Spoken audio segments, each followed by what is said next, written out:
సునాదస్వరము June 9. నా నామము నిమిత్తము అన్నదమ్ములనైనను అక్క చెల్లెళ్ళనైనను తండ్రినైనను తల్లినైనను పిల్లలనైనను భూములనైనను ఇండ్లనైనను విడిచిపెట్టిన ప్రతివాడును 100 రెట్లు పొందును. ఇదిగాక నిత్య జీవమును స్వతంత్రించుకొనును.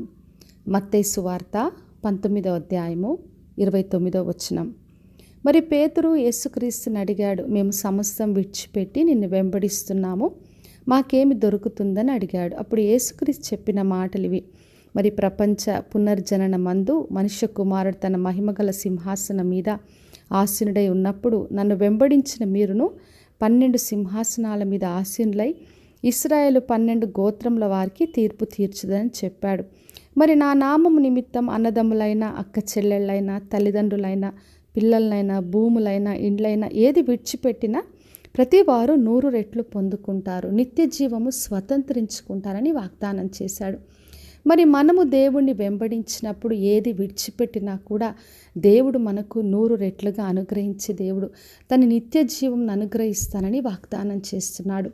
మరి ఆదికాండం 12వ అధ్యాయం మొదటి 3 వచనాలు చదివినప్పుడు యెహోవా దేవుడు అబ్రహామును పిలిచాడు.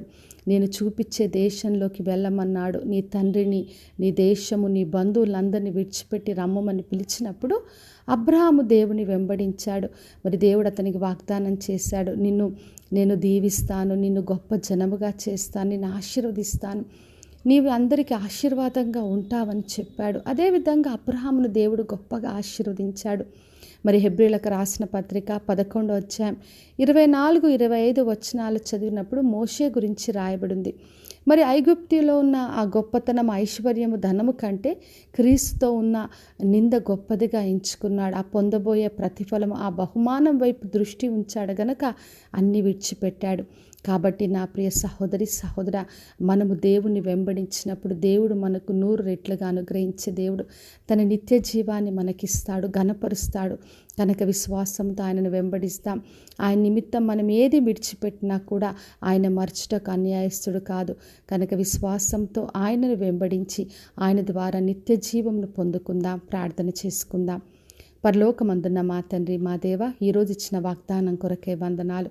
ప్రతి ఒక్కరిని దీవించి ఆశీర్వదించండి. ఎవరు మీ నిమిత్తం ఏది విడిచిపెట్టినా ప్రభువా తండ్రి, మిమ్మల్ని వెంబడిస్తున్న ప్రతి ఒక్కరికి 100 రెట్లు అనుగ్రహించి మీ నిత్య జీవంతో తండ్రి ఘనపరచమని యేసు నామములో అడిగి వేడుకొంచున్నాను తండ్రి, ఆమెన్. ఈ శుభవచనము వినుచున్న ప్రతి ఒక్కరి జీవితంలో నెరవేర్చబడునుగాక.